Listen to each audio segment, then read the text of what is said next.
আসসালামু আলাইকুম বন্ধুরা, দেখতেই পাচ্ছেন আজকে আমি একটা ঘুগনির রেসিপি করে দেখাবো। তো দেখুন, প্রথমে আমি কড়াই আর আলু ভিজিয়ে রেখেছিলাম। আলু কড়াইটা কুকারের মধ্যে ভরে দিচ্ছি। তো শুধু পেঁয়াজ দিনুন আর পানি দিয়ে দিনুন, দিয়ে এটাকে আমি চুলোতে সেদ্ধ করব, আর কিছু দিইনি এতে। তো দেখুন, এটা আমার রান্নাঘর। তো কুকারটা বসিয়ে দিয়েছি। তো দেখুন, তারপরে আমি এক চামচ বেসন দিয়েছি আর একটু জাব রং দিয়েছি। এটাকে আমি পানি দিয়ে গুলবো।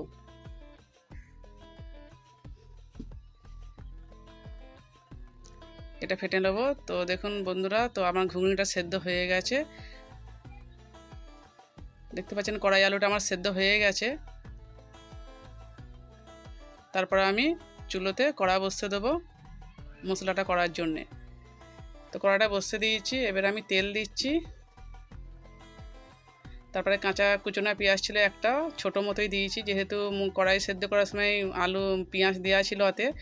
তো আমি একটা ছোটো মতো পেঁয়াজ দিলাম। তারপরে আমি টমেটোগুলো, পেঁয়াজটা লাল হয়ে গেলে টমেটোগুলো আমি তারপরে পেঁয়াজের সঙ্গে ভেজে নিচ্ছি। তারপরে কাঁচা লঙ্কা কুচনো আমি দিয়ে দিলাম, আদা রসুন দিলাম, দিয়ে এটা ভালো করে আমি গোটা জিরে দিয়ে দিচ্ছি। অল্প পরিমাণ গোটা জিরে দিনুন, দিয়ে ভালো করে আমি একটু ভেজে নেবো মশলাটাকে।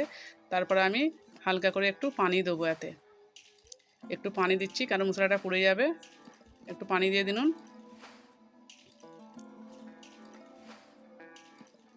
তো তারপরে আমি এতে একটু লঙ্কা গুঁড়ো দিনুন আর একটু ধনিয়া জিরে মশলা করা ছিল বাড়িতে আমার, ওইটা আমি দিয়ে দিনুন। এতে আমি হলুদ ব্যবহার করিনি, কেন হলুদ দিলে বন্ধুরা তো একটু টেস্টটা কমে যায়। এতে আমি হলুদ ব্যবহার করিনি। দেখতেই পাচ্ছেন একটা তেজপাতা দু টুকরো করে আমি দিয়ে দিনুন। তো তারপরে এতে যে বেসনটা আর জাব রঙটা যে গুলে রেখেছিলেন ওইটা আমি দিয়ে দিনুন, দিয়ে একটু ভেজে এটাও নাড়বো। একটু এতে পানি দেবো একটু, ওই বাটিটা ধুয়ে আমি পানিটা দিয়ে দিনুন। তো দেখতেই পাচ্ছেন মশলাটা হয়ে গেছে। এবার আমি আলু আর কড়াই যেটা সেদ্ধ করা ছিল ঢেলে দিনুন।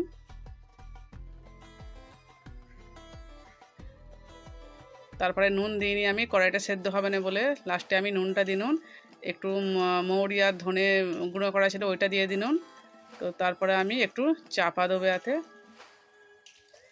দেখতেই পাচ্ছেন এই মশলাটা একটু ওপর দিয়ে ছড়িয়ে দিচ্ছি আমি।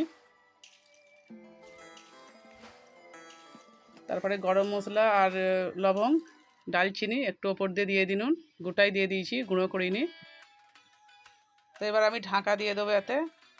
তো কিছুক্ষণ পর আমি ঢাকাটা খুলছি। দেখুন ঘুগনিটা আমার প্রায় হয়ে গেছে।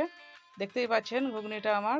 তো বন্ধুরা, যদি আপনাদের কাছে ভালো লাগে আমার এই ঘুগনির রেসিপি, তাহলে অবশ্যই চ্যানেলটাকে সাবস্ক্রাইব করবেন। আর দয়া করে বন্ধুরা আমার চ্যানেলটাকে সাপোর্ট করুন। আর এতক্ষণ দেখার জন্যে আপনাদের ধন্যবাদ। আসসালামু আলাইকুম।